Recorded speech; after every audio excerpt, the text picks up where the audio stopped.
Hello, hello, everyone. So let me put on some Taylor Swift here. I know that everyone would be super sad if I didn't lead with Taylor Swift. Any cravings? Jump in the chat and tell me if you have any Taylor Swift song cravings. Let's see what I've got here that comes up right away. Oh, we could do, how about mine? Oh, Style. Okay, I'll do Style. Let's do Style by Taylor Swift. That could be our intro song. We gotta ease the pain of the awkward intro of a normal webinar. There you go, putting that on. So anyone who's jumping into the chat, I see everyone piling in. If you jump into the chat, give me your name, the company you're with, your role, and one thing that you want to get better at when it comes to cold calls. So that can be the intro. So I know what you all want to focus on or get better at. Or a cold call story, your worst cold call that you've had or received. I'm going to open up the gamut to all three. Cold call you, so name, company, role, and one thing you struggle at when it comes to cold calls. A great story that you have in terms of cold calls, or the worst one you've ever had. Overcoming objections. That's a great one, Jack. What objection is your favorite? Oh, we got a lot of objections here. Looking for tips. Fiona's looking for tips. Objections. You all are coming in for objections. Okay, well, that's not what I was going to focus on, but now I'm thinking that I should spend a couple of minutes on objections here so that everyone has. Want to get rid of that fear of being rejected. Man, that is a tough one. Elena, that's a really tough one. Intro psych. Okay, we got intro psychology for cold calls. What else? Personalizing cold calls. That's a great one, Susan. Keeping them on the phone. Yes. Holiday objections. John dinged in with holiday objections. What's an example of a holiday objection? Like they're too busy over the holidays. They're out of town over the holidays. Yes, the fear of rejection is a completely different webinar, Roberta. That's completely true. Busy end of November. Yeah, that's one that I didn't even think about. We're good. Someone said we're good is the objection that they want to counter. So I'm going to give a couple more minutes or 1 more minute, 60 more seconds, getting them to engage. That's a good one. Mark, I would, from a high level, I would ask them questions that aren't agenda driven. Is the meaning the agenda is not non-agenda driven, but the agenda is to understand their situation, not to sell them. The more that they know that you're asking the types of questions that will lead them down a path that's going to be not going to fan out for the better. Okay, so why don't we jump in? I'm going to give 30 more seconds to any kind of things that you want to learn in terms of cold calls, and then we're going to jump in here. I'm going to go ahead and share my screen in the meantime, just so y'all can look at something other than this background. I'm actually back in Texas for a couple of days. I'm back in Dallas, my hometown. This is the loft that my TLDR, my dad built in hopes that I would come home more often. That's probably representing me in a really terrible light. So maybe I shouldn't have mentioned that. So I'm going to go ahead and share my screen here, and we can go ahead and jump in. So, and I'm going to kill off Taylor's song here so that we can focus. Welcome everyone to the 7 steps to a great cold call. I'm very, very excited about this webinar. So this is going to be a follow-up to the one-sheeter that was handed out at the tour. So that thing that's really, really big and laminated and looks like an actual menu or a placemat that you could put underneath your dinner table. That's what we're going to be following up on.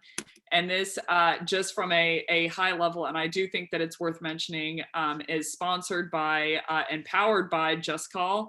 So a very, very big friend of FliptheScript. I'm not going to product pitch here because I know that you all will probably get nauseous if I do any kind of product pitch, but very, very great team. This is at a high level what they do, but they were a very big friend to me in terms of the tour and supporting it. and getting it moving and marketing and everything. They were really a very, very valuable partner to me. So I would suggest checking them out. Amazing team, and they can help basically trim out all of the manual dialing and all of the logging everything and having to do that in to your CRM so that you can get that data. But I would go check them out, JustCall.io. Here's just a high level of what G2 thinks of them, but this is the value prop, no more manual dialing. So go to JustCall.io, check them out, give them a shout out. I would say give them 30 minutes of your time just to see what they do, because I'm probably falsely representing it. But today I'm going to transition decks. Today I wanted to go into the asset, like I mentioned, in terms of the cold call and how you can add some level of structure, how you can really be confident that you know what you're doing or where you're going. And I'm going to be deferring to this one sheeter. So I hope that you have it in front of you, the placemat in front of you, so that we can jump in here. But what I wanted to leave behind to be today, when it comes to cold calls and any kind of methodology in general, typically, they're going to iron out a methodology and they're going to say, follow this linear path. And the struggle with that, or at least what I had as a struggle with as a rep and as a team lead, was calls aren't linear. People bring up all kinds of things, all kinds of gotchas, different objections. They start to be human on the line, which is great. They start to ask, is this a salesperson? All kinds of different objections along the way. So I wanted to enable everyone with some level of structure of the cold call, more than just a methodology, but what's the structure of a call? What are all the tenets that you should be hitting? What are the things that you can say to them early on, to make them really feel like you're listening and that you are actually listening, but you can also achieve the goal of getting them to know your product, your wonderful value prop, in hopes that they'll jump on another call. So from a high level, before I jump in here, there are three things, and I haven't brought these up traditionally. There are three things about any cold outreach methodology, et cetera, that are going to be very, very important to get a hold of your buyer. The first thing is, do you get their attention? So cold call, it's easier because you're obviously talking to them, but this is the number one struggle. And I would say the most important struggle for people. The reason I say it's the most important struggle is because without getting their attention, you obviously don't have to worry about the other two. So getting someone's attention, I went into this in the content on the tour very heavily, but getting their attention is going to come down to how effectively do you pattern interrupt? So meaning your body is designed from an evolutionary standpoint to identify things that are different from quote unquote normal. So your body is trained to do that because you can't essentially encompass or ascertain all of the stimuli coming at you at one point. Like there's cars driving on the street, there are birds in the air, it's sunny, maybe there's some noise in the background. Your body can't absorb all of that at once. And so from a threat perspective, your body is designed to look at or pay attention to things that are not normal from the pre-existing perception that you have, so that you could be protective for yourself against them. So the number one way to get a hold of their attention is to break the pattern of what's normal. So the normal pattern of a cold call, for instance, is, they pick up and you start to go into, some people will go into they call it a pattern interrupt, but really it's become a pattern of, would you give me 30 seconds to tell you why I called? Or sometimes we're the number one blank, and this is what I called you about, and they'll speed up their pitch, in hopes that they can get it all in before their prospect hangs up. So that's what they're worried about, is their prospect's going to hang up. So how do I speed up my conversation so that my prospect stays in line? So the first piece is going to be, how do you pattern interrupt that, so that they stay on the phone longer enough to where you can get to the second most important thing about outreach.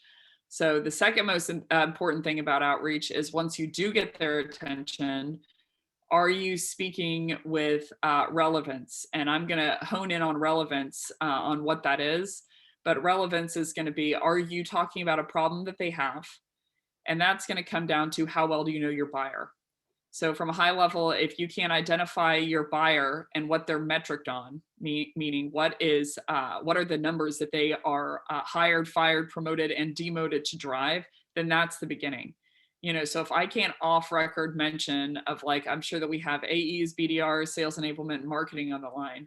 If I don't know that an AE, for instance, is metriced on quota attainment, I'm going to have a really hard time talking to them with any relevance. So that's just the beginning, is getting to know their metrics. But am I talking about a problem that they typically run into that they need to solve is going to be the second most important thing about outreach. And the third most important thing about outreach in general in the cold call, and then we're going to get into the structure here, is going to be from a psychology perspective, do I take care of them? So this is a bucket that's very rarely talked about. A great resource is Eric Byrne, a couple of books that you can read, Games People Play and Beyond Games and Scripts. But there are 3 different ego states in your body. You have to protect your buyer, that they don't have to buy despite who you are, and they don't necessarily buy because of who you are. You want who you are to be out of the way. That liking you is just a bonus and a nice thing, but that's really not why people are going to buy, eventually. So I have a lot of different friends that I haven't bought their products because I don't see the business value use case. It's not that I don't like them. It's not that I don't love them.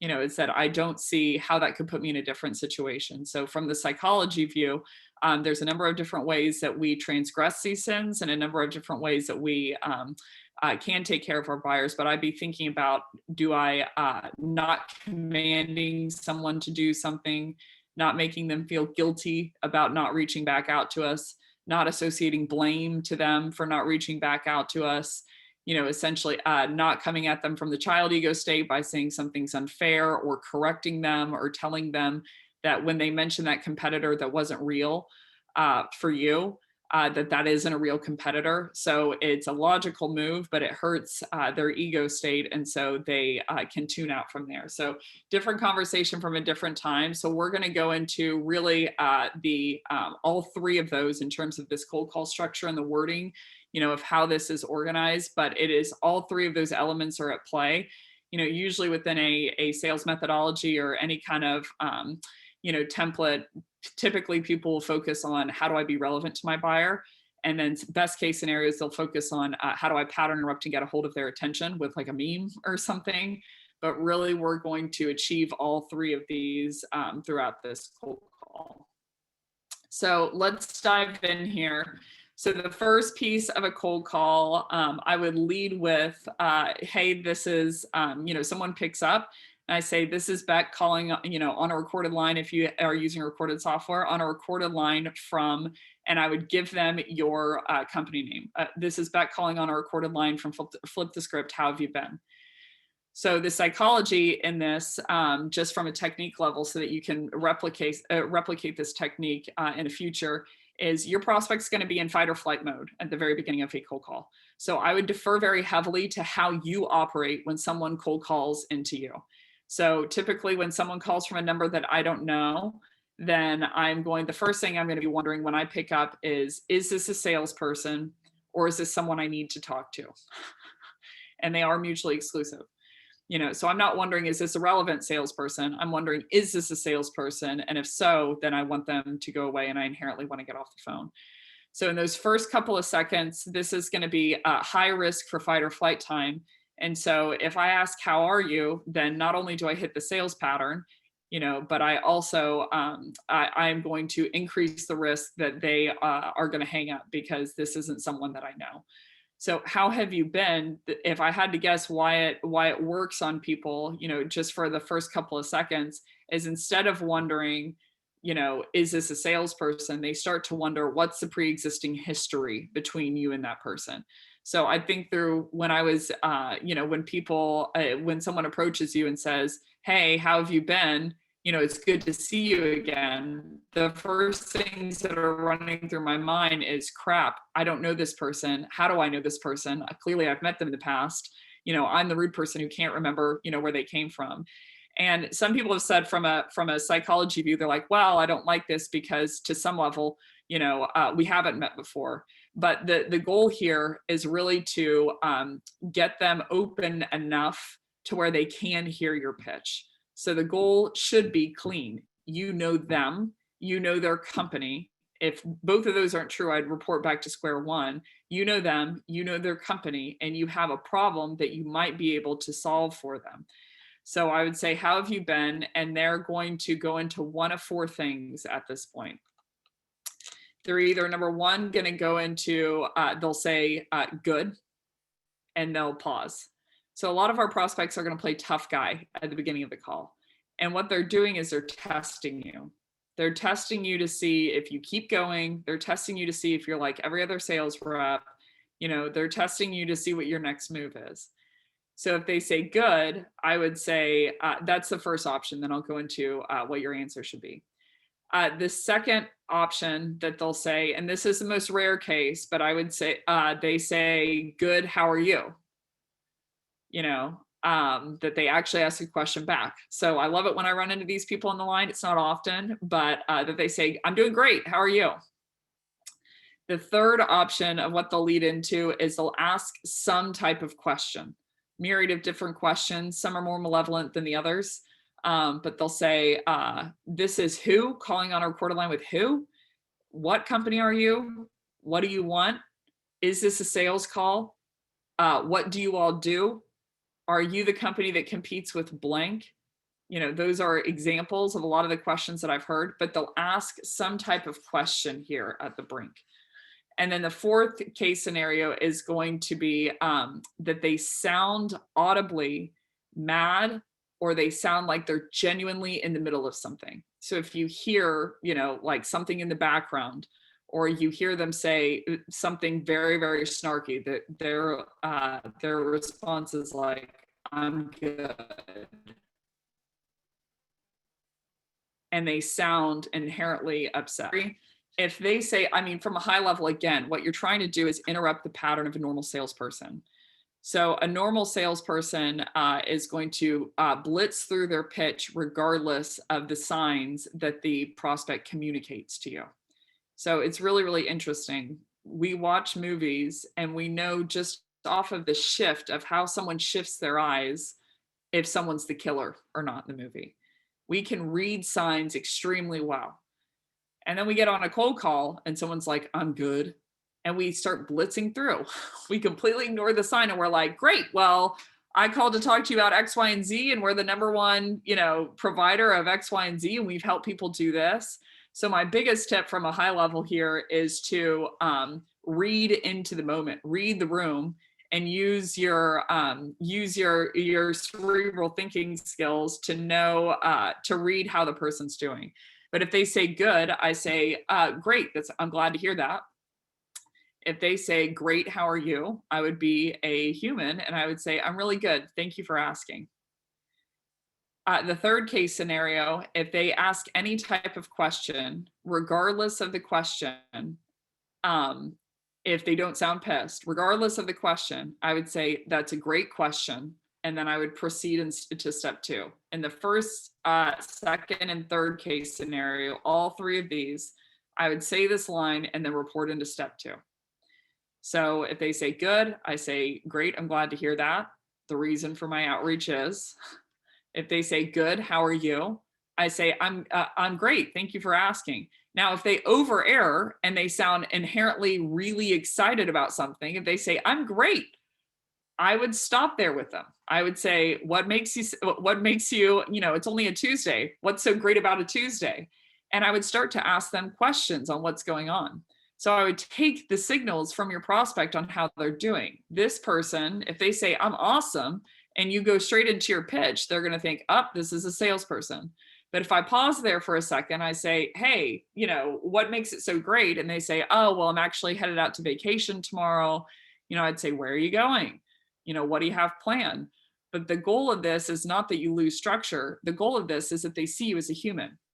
A normal salesperson would keep going into their pitch. So I'd pause there, for a second and say, ask them a couple of questions to get their background. So I hear a lot about being a human in cold calls. And what being a human means is that you're responding to stimulus that a human would respond to. So if they say I'm awesome, I would say, why are you so awesome?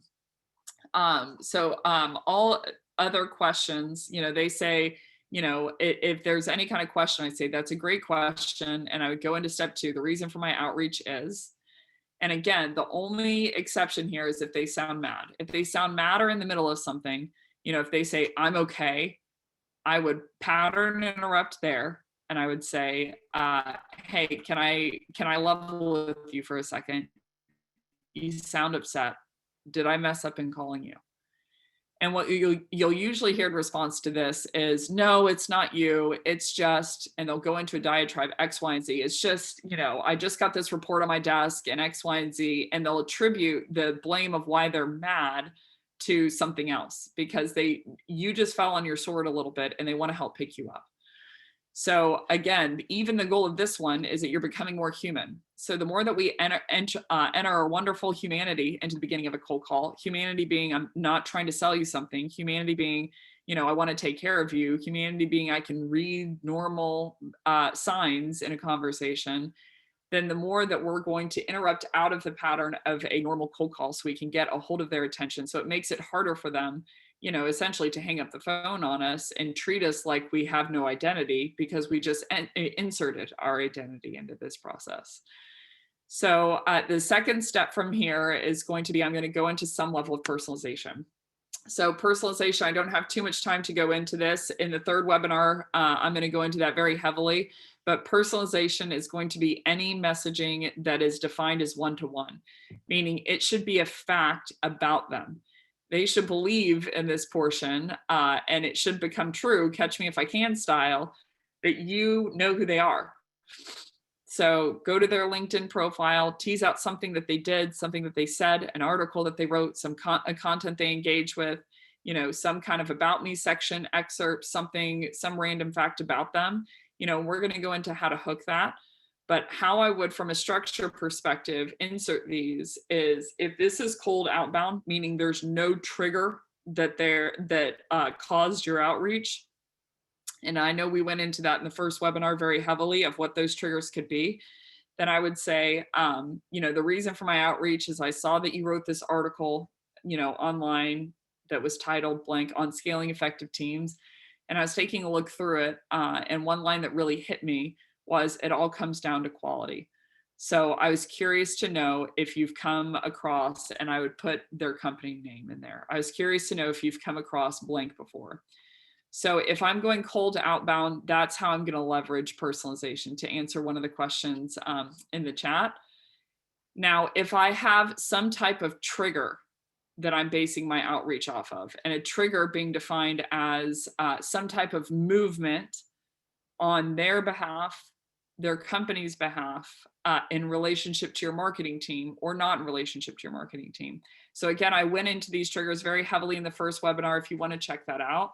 But a postbound trigger, for instance, is any kind of trigger in relation to your marketing team that was non-hand raising. So they downloaded content, they attended a webinar like this, they attended an event like the tour, for instance. And then bridge-bound is a meaty category of there is some kind of movement or trigger not in relationship to your marketing team.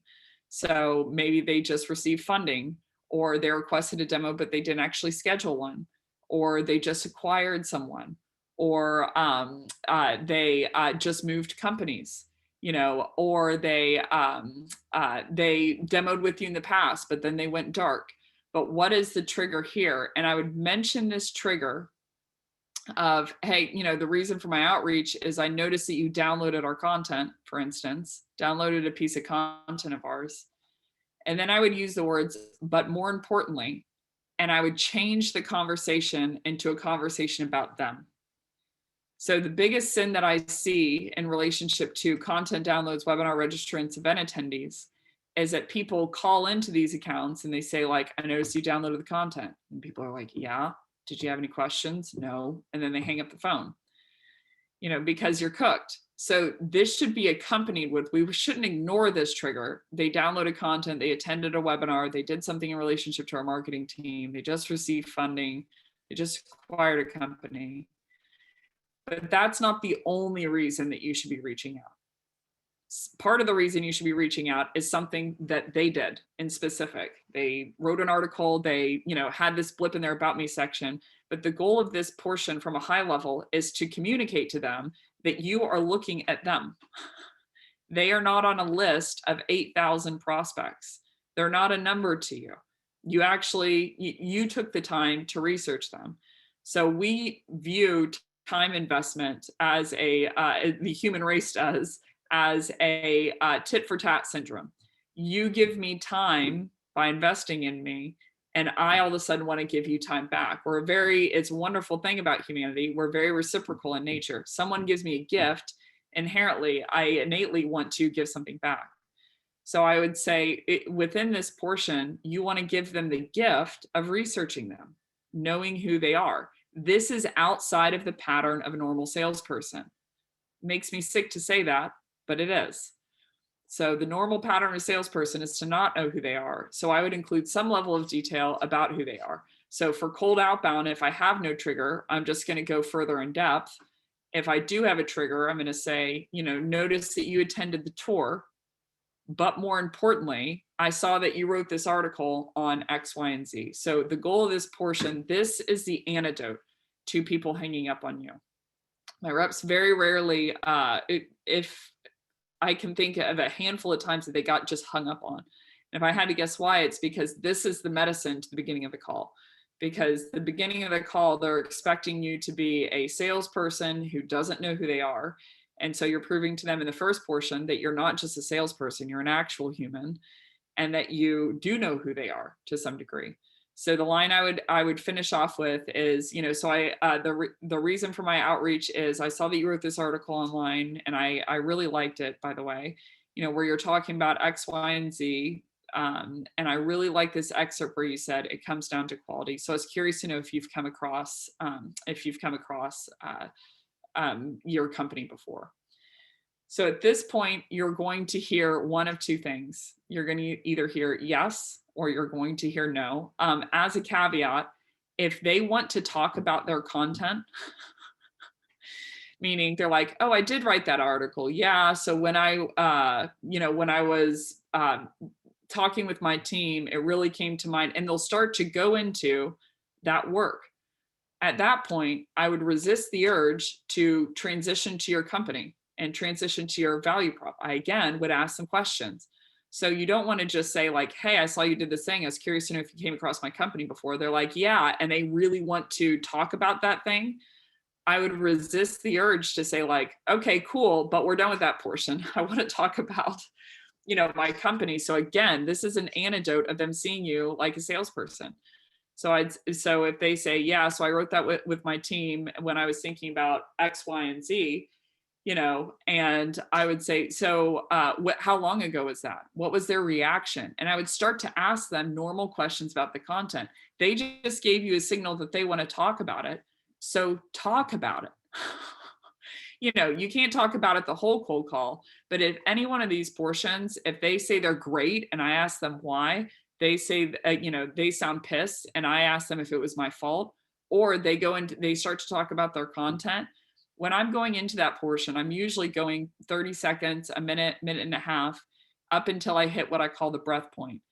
And the breath point is going to be the point of the conversation where you notice that naturally they're ready to transition. So they're not unaware why you called, but this point where they're ready to transition in is going to be different for every person. So the reason I call it the breath point is when you're eating a meal, there's a point where you breathe in, you breathe out, and you decide to either keep eating or stop eating. I usually keep eating. But that's going to be different for every situation. Depends on how dense the food is, dependent on how much you've had to eat that day, etc. So at that point, that breath point is going to shift every time that you're eating. And the breath point in the conversation for your buyer is going to shift for them as well. Depends on how much they have going on, depends on their personality type.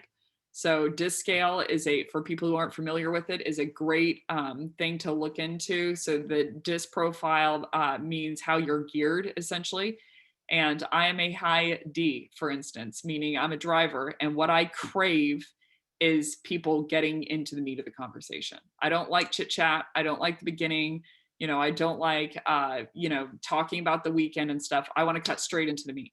Now, a high I wants to talk a lot about the intro stuff. So does a high S. They really want to talk about how your weekend was and how your kids are doing and how X, Y, and Z. And so I'm not deferring to my natural style in sales communication. I'm reading the room of what is their style and what do they want in the conversation. A high D, at me, for instance, if you don't get into the meat, then I'm kind of pissed. Like, I'm counting the seconds until you do. A high I, if you don't stay there with them, if you don't ask them questions about X, Y, and Z, then they're going to think you're rude. They're going to think that they really wanted to stay there. So I'm reading where the breath point is in the conversation in those 3 case scenarios. And then at the point that we hit that breath point, then I'm saying, okay, well, I didn't call to bug you about, let's say that they said they're going on vacation. So I didn't call to bug you about all the details about your vacation. And I get to the meat of, have they heard of my company before? So there are going to be 2 different options. Obviously, they've either heard of your company or they haven't. Ta-da, brilliant. If they say that they've heard of your company. So if, let's say I say, so curious to know if you've come across FliptheScript before. If they say it, they've heard of my company. The number one sin I see is people continue to blanket pitch. If they've heard of my company, I need to know one question. Let's see if you can guess. Jump into the chat. They say they've heard of your company. What's the question that I'm wondering when they tell me they've heard of my company? What's an example of it? Yeah, bingo. You're all brilliant. You're all brilliant. Adam, is this good or bad? Chris, that's a great point. Good or bad? What have you heard? How long ago? You all are nailing this. So at this point, what do they know? That's another great example. So there's a litany of different things that I really want to know at this point. And the greatest sin is that you continue to blanket pitch. So if they say, yeah, I've come across FliptheScript, that's the point where I would take off my pitching hat, so to speak, and I would go into detective mode. I would want to know how they come across us. When did they come across us? Have they worked with us before?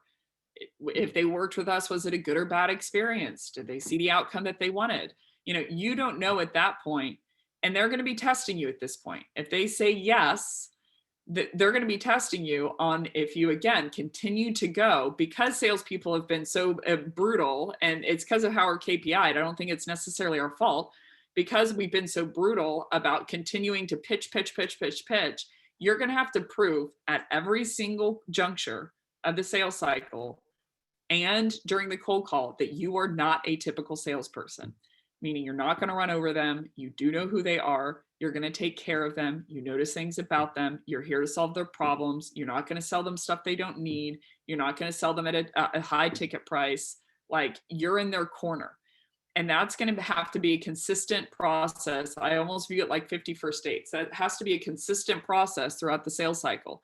When you didn't act like a salesperson on the first call, you have to act like you weren't a salesperson on the second call, and like you're not a salesperson on the third call. The typical salesperson of, I'm going to push and product feature dump all the way, into oblivion. So if they say, yes, I've heard of your company, I would want to know all the questions that you're just asking.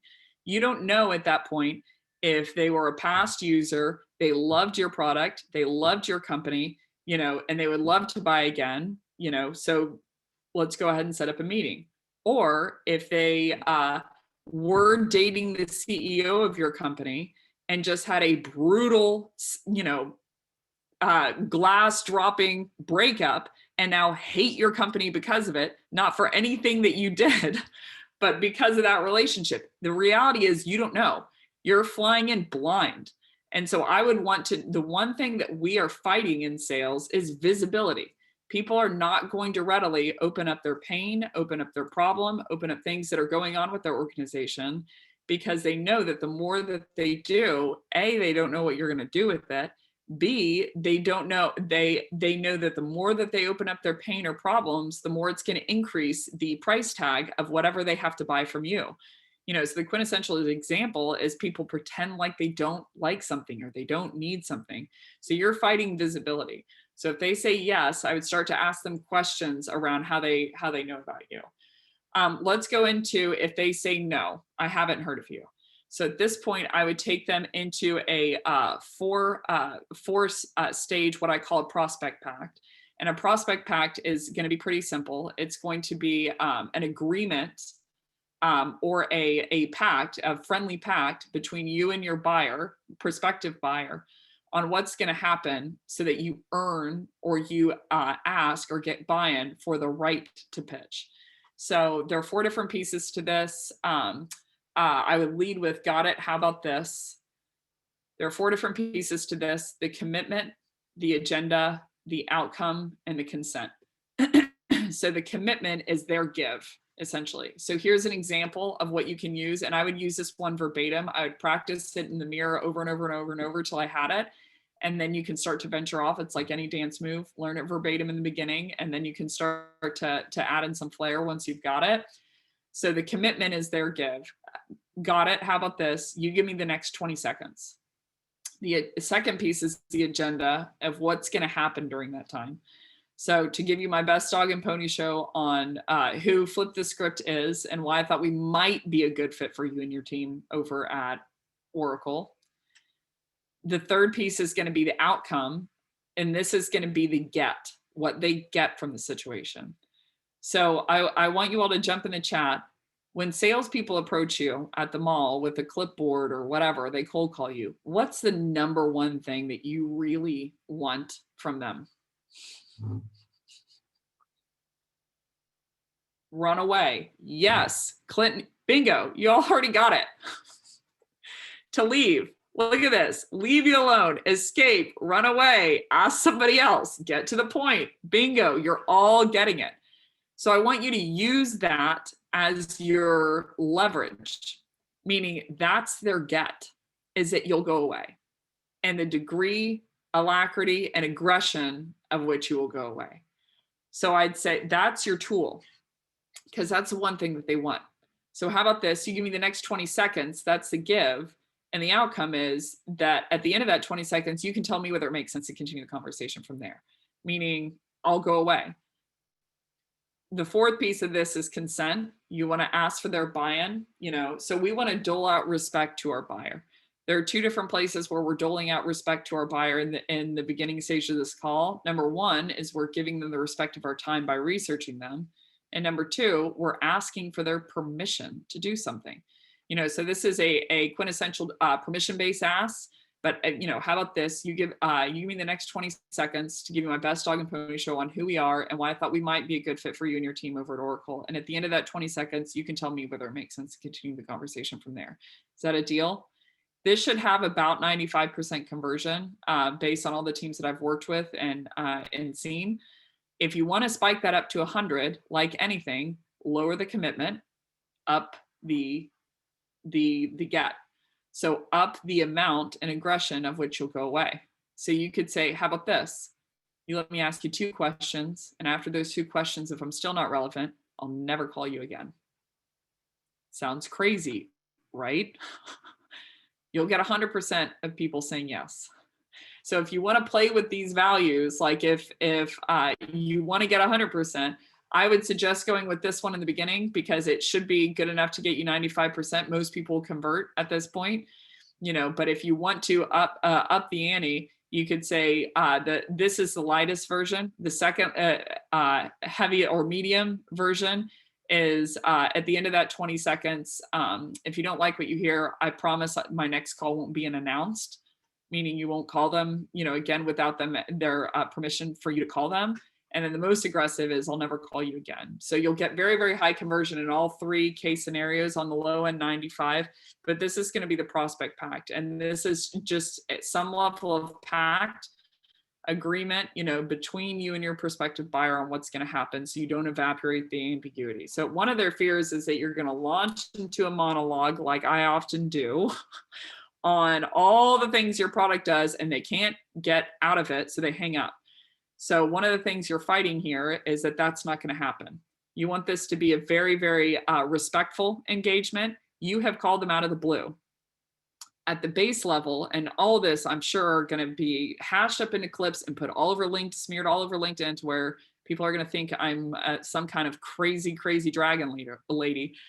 At the high level, when you call someone, it actually is pretty rude.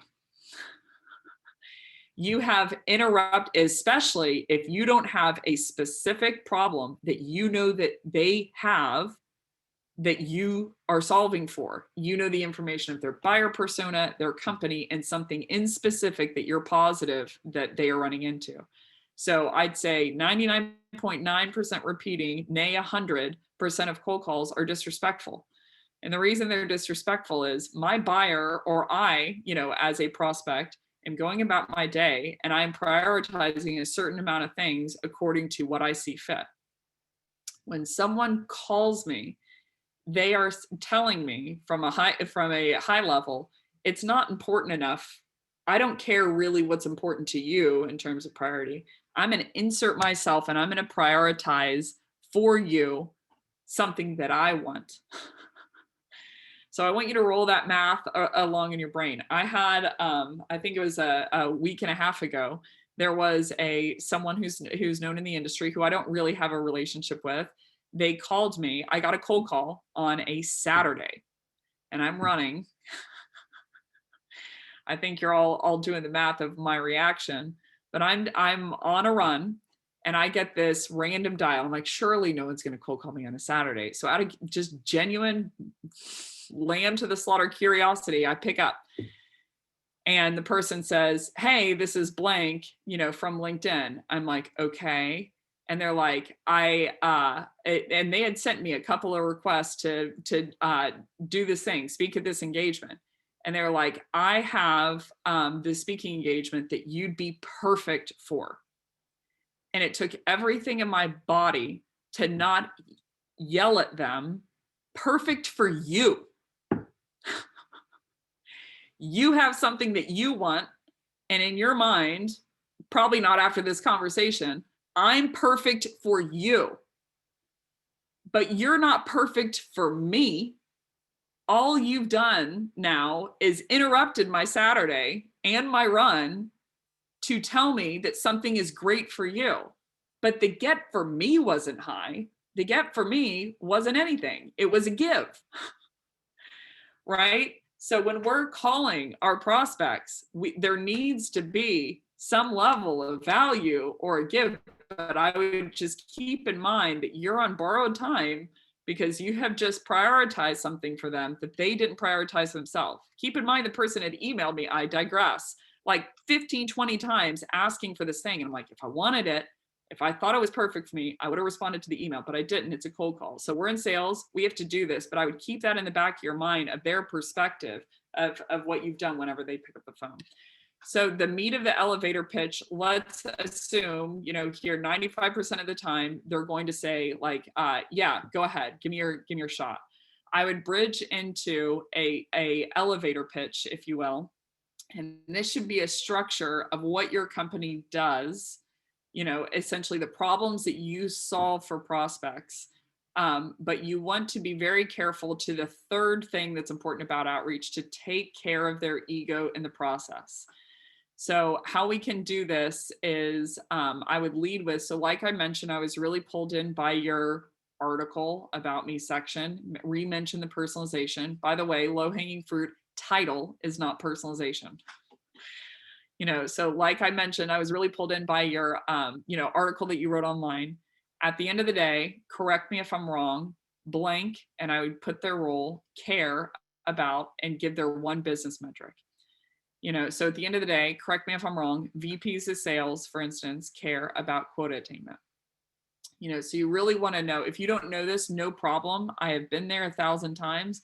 I would get to know my buyer and say, what's the one metric that you're metriced on? There is a quantitative metric for every single type of prospect of what they're geared after. So at the end of the day, correct me if I'm wrong, VPs of sales care about quota attainment. And I would go into either 1 to 3 current problems that your buyer is usually running into. So I hear a lot, of like, okay, well, what if I lead with one problem in an email or 2 to 3 problems in this pitch and they aren't running into any of those problems? It's like, well, one of two things. Either they're not really your buyer, meaning that buyer persona isn't typically your buyer, or you don't know them well enough to have teased out problems that they run into. You should know your buyer well enough, arguably, and this is a long climb for salespeople. I know this is a very high bar, but you should know your buyer enough to know what are the problems that they run into. So AEs, I can walk on the floor and say, marketing leads, am I right? And they're like, oh my gosh, marketing leads are terrible and they don't understand us. And they're right to some degree, of like, these don't have any buyer intent and this wasn't even the right person. And they make me push people to events, and I don't really get any kickback. Or, I could walk into a team of AEs and say, putting data into the CRM, notes into the CRM. Am I right? And they're like, oh my gosh, it takes so long and it's not revenue generating and X, Y, and Z. Or I could even say AEs, qualified meetings from sales development. Am I right? And they're like, oh, they're never qualified. They don't have buyer intent. They're not the right person, X, Y, and Z. But the reason I know those is because that's my buyer. Like, I want to know the problems that my buyer is normally running into. So in this bridge, I would describe for them 3 problems that you solve for. But again, we want to asterisk mark that we're taking care of their ego. So if you walk into a floor and say, we work with VPs of sales who can never hit quota. I work with BDRs who can't book a single freaking meeting. I work with BDRs who have never hit their actual booked meetings goal.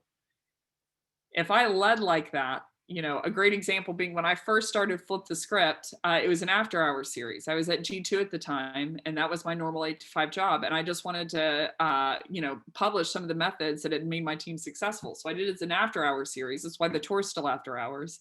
And I wanted to make it free. And so they developed a landing page, and they said, FliptheScript, a series for reps who can't hit quota. And I was like, oh my God, my eyes are bleeding. No one's going to show up to that. And the reason I knew that is they would have to someone would have to self-admit, maybe inaccurately so, that they would have to be someone who wasn't hitting quota, and they would have to admit that to themselves to want to attend the series. So I said, reposition it. FliptheScript, a series for driven, hungry reps who always want to get 1% better. So you want to take care of the profile in your head that you're building so that it's something that your prospect wants to fit into. So how you can do that in the context of mentioning that with problems, because it's tricky. How do I intertwine a problem, that they're running into without essentially attributing it to them as to why they're running into it? So I'd say we work with and give their role who want to, and give an ideal state. They want to push more quota. They want to help their reps get to the next rung. They want to make conversion better for their team, but they just don't understand. They're just bereft of, and I would give an element, whether that's knowledge, whether that's they just don't have the data of where the reps are screwing up on the phone, that's making their prospects hang up on them. They want to do the right things. They're after the right things. They're the hero in the story. They're the person that's after helping their team, but they just can't surface, they just X, Y, and Z. They don't have this one element, that not having this element hinders them from getting to that ideal state. That normally, and in any case scenario, most people couldn't hit this current state, or couldn't hit this ideal state if put in the same position.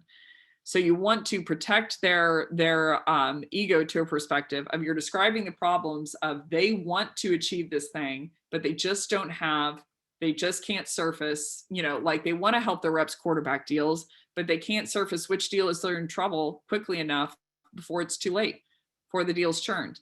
So the culprit in this situation, the villain in this situation, is not them. The villain in this situation is this piece of information, data, speed, etc., that is the one piece that your company can fill in. So I'd finish off with, are you running into any of this in your day-to-day, or am I just rambling here?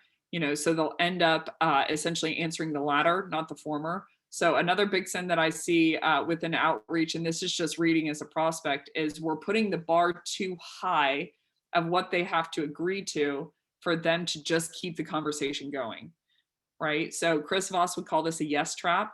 Of we ask a question that, like, a great example is this relevant to you?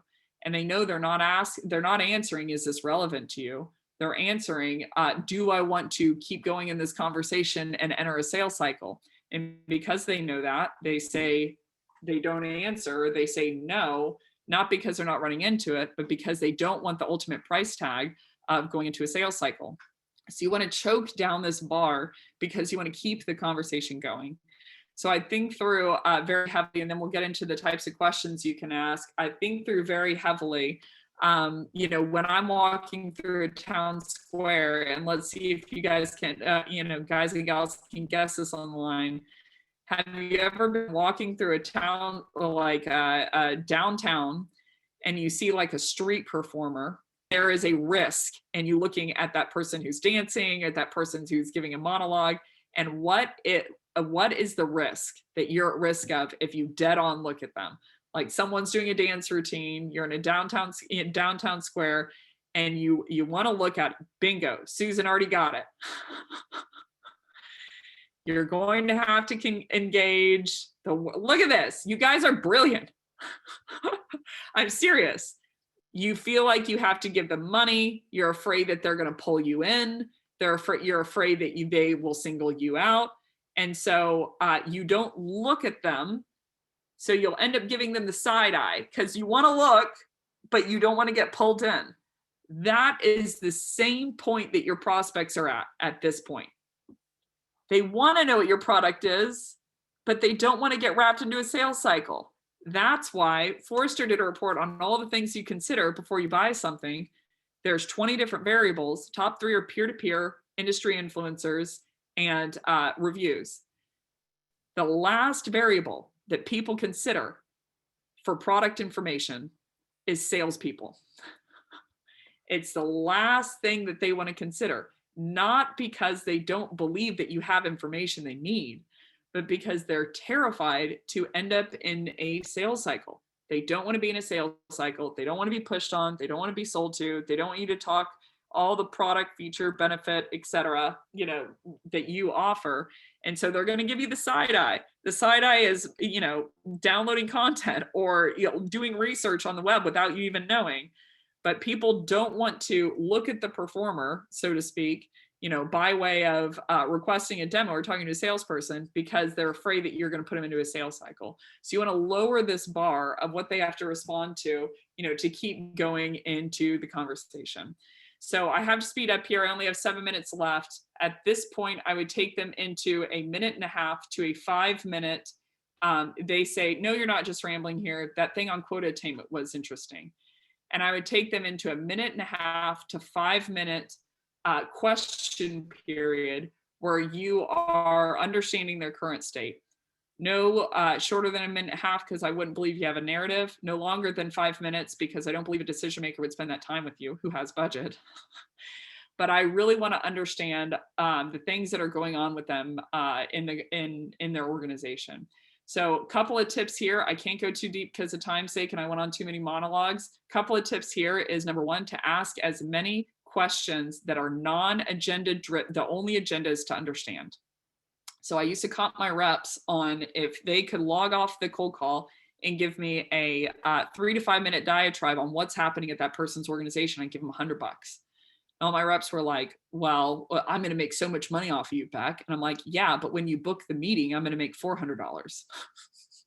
So point being, I would start to relinquish as much as you can the hand of, I want to sell them something, and ask them questions on trying to get after their current state. There's a number of different ways you can do this. Overview questions, meaning, can you tell me a little bit about, can you help me understand? If they end a sentence in a statement, I'd say, what do you mean by that? In regards to, you mean in terms of to just get them to keep going? A quick tip for if they ask a question, if they say a statement, your job's to ask a question. If they ask a question, your job's to ask a question. So if they say a statement, you black out, you don't know what to say next, but you want them to keep going, just say in terms of and they'll keep going. If they ask a question, I'd say that's a good question. Why do you ask? To get after the intent. So a great example being my dad last night, again, I'm home in Dallas, and my dad last night, he said, where did these cookies come from? I said, I don't know. They're downstairs. Ask mom. And he goes, oh, shoot, we do ask questions that aren't the real question. I started laughing because he hears about sales too much. And I said, what was your real question? He said, my real question was, can I have one? So there's a difference in the questions that people ask and what the information that they're really after. So I would counter with, that's a good question. Why do you ask? But again, the goal here is that you get into a 1.5 to 5 minute data gathering period where you understand what's happening in their org, that you're after comprehension understanding. So a couple of quick tips from a litmus perspective on, are you asking questions to lead them somewhere, or are you asking questions to genuinely understand? If you have ever been on the line, which I have, and you've asked a question, and while they're answering, you're thinking of your next question and you're panicked, that means that you're not after understanding. Me included. Another litmus test is if you ask a question and you can't remember the answer that they just told you, you also weren't after understanding. So I'd start to ask questions, situational close questions. I'd use these sparingly. These are qualifying questions. These are short current state questions. How many team members do you have? What's the team that you oversee? These are important, but usually very little value to your prospect. So I'd ask them sparingly. The third type of question is open problem or pain, meaning you are asking them a question that essentially makes them talk about or self-uncover a problem that they have or a pain point that they're running into. Open being defined as it's an open-ended answer where they can take it a different direction. Closed question being defined as it's a finite answer. Yes, no, 32, Texas, to the left.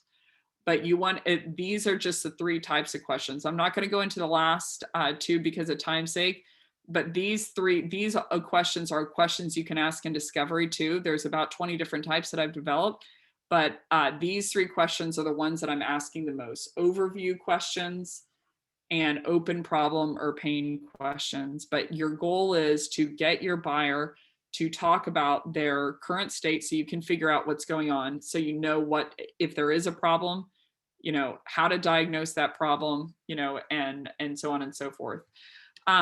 So this should be a 1.5 to 5 minutes after you get, you go through this elevator pitch. They say, I am running into this problem, and you say, what do you mean? And they say, yeah, so my reps, on and on and on, and they start to go into a diatribe. You get them to go further. You're after gathering data of what's happening in their org. And at this point, you've either one of 3 things has happened. You've either hit the breath point of the conversation, meaning you can tell that they're ready to move on. From a high level, there is a finite amount of questions that you can ask before someone gets pissed. So the reason I love overview questions, I'm just going to ping my next appointment. I'm going to go 5 minutes after. Sorry, Jimmy, if you're out there on the line, I'm really sorry. I have to go 5 more minutes for comprehension. But from a high level, there are 3 types of scenarios of which I know that I need to end this portion. Number 1, I feel like I have the narrative of what's going on in their company. Number 2, I have hit the 5-minute mark and I need to close out the conversation. You need to be very careful of that you feed them, but you don't feed them enough to where they don't want dinner, right? So that you've got enough information, but you don't answer any questions. So this is another piece of, they ask you questions, heaven forbid you give them pricing on the phone. I would view it as every question that I answer for them, that I'm paying them out $100, because the more information that they gather from me on what I do, the less likely they are to jump on the discovery to figure that out. But the second point would be, I hit the 5-minute brink, of they've been talking for 5 minutes and I need to transition out. Or the third one is that you can hear in their voice that you've hit the breath point, they're ready to move on. At any one of those 3 points, I would go into closing out the conversation. So there is a framework here for what you need to do. I'm only going to hit 2 pieces here and then end with a bit of an analogy. But the two pieces here I'd think about is, well, I know I called unannounced. That's the only time that I would use wasted text, because I've hit the point of the conversation where I essentially want to pivot out and set up a next time. Do you have your calendar handy? How does Tuesday at 2 look? They'll say Tuesday at 2 for what? This is the most important piece on the left-hand side of closing out. You want to give them a summary of whatever you discussed, so whatever you heard. So this should be anywhere from 15 seconds on the minimum up to 30, 45 seconds at the maximum. But you want to summarize for them what they said to you. So number one, they have a comprehensive look of why it would be a good idea to jump on the next call. But number two, you're conveying to them that you're listening. So I don't have too much time to go into it, but introverts and extroverts, they both exist. There's some level of scale of that you're an introvert or an extrovert. It's not digital that you are one or you are the other. I, for instance, oddly enough, you wouldn't guess it, but I'm a very, very heavy introvert. And an introvert is looking to internally for the narrative and for to be entertained. So they recharge by being alone. And an introvert will look off whenever they're thinking about something, whether they're answering your question or they're listening to you.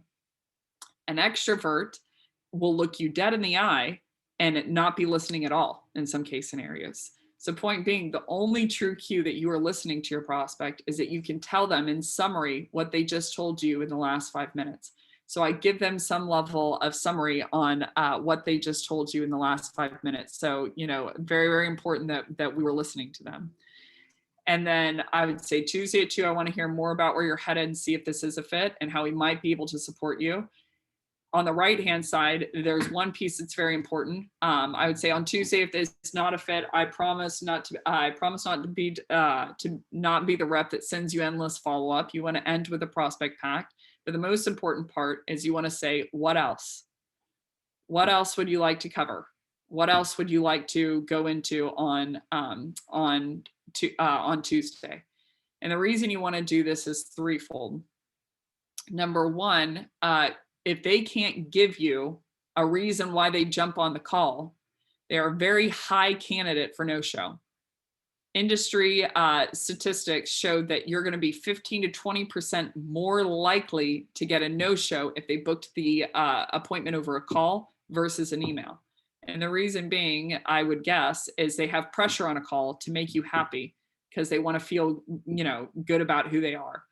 So you want to make sure that there's a reason that they want to jump on the next call so that you can mitigate against no-shows. The second reason is you want to get buy-in from them. So there's a number of different studies, but TLDR, we value anywhere from 15 to 20 times more something that we worked for, earned, or had involvement in than something that we didn't. So they've done a number of different studies on how people price items if they develop the item or if they didn't develop the item. It's going to be 15 to 20x more pricey in their mind because they put in. So point being, you want to get some type of buy-in from them in terms of what you're going to cover. But the third case scenario is if they do no-show, then you have something to follow up with them about. Hey, did I mess up? Did I screw up in this conversation? Because, I didn't see you on the line earlier. Sorry, I missed you on the line earlier. Did I mess up? Last time we talked, I thought that you wanted to cover X, Y, and Z, so I have to think, that I missed the ball somewhere in here. But you want to have the level of data of why it was a good idea for them to jump on the call. Number one, to remind them because people are busy. But number two, to be able to follow up, if they do a no-show on the line, then you have something that you wanted to cover in the call. And then you can close out. Great. So I'll send over an invite. Other than that, let me know if I can be of any help in the meantime. But those are the two most important parts. I'm going to end with saying this because it's very, very big and important in my brain, very, very fired up in my brain right now. There's a number of different ways you can sell. This is just a structure for a cold call, but there are 3 different ways that you can sell in the industry. Number one, and I'm going to end with this, so don't yell at me. Number one is you can product or feature sell. And so I know that this is a big no-no for sales. It's what's done most often, but product and feature selling is like someone, like a patient walking into a doctor's office, and a doctor, without asking them questions, describes 5 medications, what they do, the pros and cons to both, and has the patient self-diagnose what they think the problem is, what the pain is, what they think the problem is, and what medication will help alleviate their problem. And the risk in all of that is they don't know. They're not the expert. You should be, right? So that's the first type of selling, and it's extremely dangerous. The second type of selling, which is an even bigger culprit in the industry, is selling to pain. So selling to pain is the patient walks into the doctor's office and the doctor asks questions about the pain only. Does your arm hurt? You know, what hurts my arm? How long has it been hurting? 6 weeks. You know, how badly does it hurt? It hurts on a scale of 1 to 10, a 9. What does that mean to you at your home life? Well, it means that I can't pick up my kids and go for a walk without any level of pain. And they're using that information to manipulate the patient to buy a medication. So after they get all of that pain data, then they go into all the different medications. And the reason that that's the bigger culprit is progressive sellers are selling towards pain. And what they're doing is they're just trying to hype up the pain that the person's feeling and get them to talk about it, so they can manipulate the buyer into believing they need a medication that the doctor at that point doesn't know that they need, because they don't know what they're solving for. And I say that with all aggression and all passion, because that is who we have been as a community. And I hope that's not who we are tomorrow. So the third type of selling, which is the most buyer-centric truly, is going to be problem-centric selling. If you want more on problem-centric selling, go read Gap Selling by Keenan. This is not a product push. He doesn't even know that I'm doing this, and it's an absolutely brilliant book. But problem-centric selling is you're asking questions to understand their current state. Some of them seem arbitrary. Some of them seem like they are dead on. And the reason that you're doing that is you're trying to diagnose what's the problem that they're having, whether they knew they were having the problem or they didn't know they were having the problem. You're going to ask a couple pain questions at the beginning. Does your arm hurt? Why does it hurt? Does your arm hurt? How long has it been hurting? What's the level of degree? And then you're going to ask questions like, have you been sleeping recently more than normal? Are your eyes more dry? They seem arbitrary, but you need the answers to those questions to help to be able to diagnose what is the problem that's causing the pain. They come in for the pain, but to alleviate the pain, we need to know what the problem is, and then we solve that problem with our product. So if we don't know what the problem is, then what are we doing? We're either, best case scenario, manipulating our buyer and based on their pain level to get them to buy medication that we don't know if they need because we don't know what's wrong with them, or we're just talking about a whole bunch of medications and making them self-diagnose. So point being, problem-centric selling is the new, I hope, new wave to where we're really solving the problems for a buyer. How you're going to do that is by the questions that you ask. You should start the journey of getting to know the questions. The second way is called pain-centric selling, Feven, I don't know if I'm messing up your name, but pain-centric selling is a bigger culprit in the industry over product feature. We know we shouldn't be doing product feature, but we don't know that we shouldn't be doing pain. We should be doing problem, from my perspective, is we're doing our buyer the most favors when we're selling based on problem and we're understanding what's happening with them.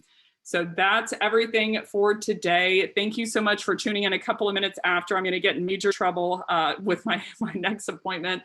Thank you for tuning into this. So I hope that this helps unpack this guide a little bit more. Here's the framework. We got this. We're going to pivot the sales community. I, for the first time, believe it and realize that we can do it. And I think it lies at being about our buyer and knowing more about their world than even they do in some cases. So thank you so much for attending, and for JustCall for helping me put the tour together and this asset together. I hope that this is helpful, and tune in next week for the asset number 3, where I'm going to go into trigger-based relevance, core, static, relevance, personalization. What are the differences between all three, and where do you put all three of those in a playbook if you believe in personalization or if you don't, so that you can make the biggest impact on your buyers. So that's it, everything for today. Thanks so much, everyone, for attending and for being so engaged in the chat. I hope you have a great, great, great rest of your week. Bye.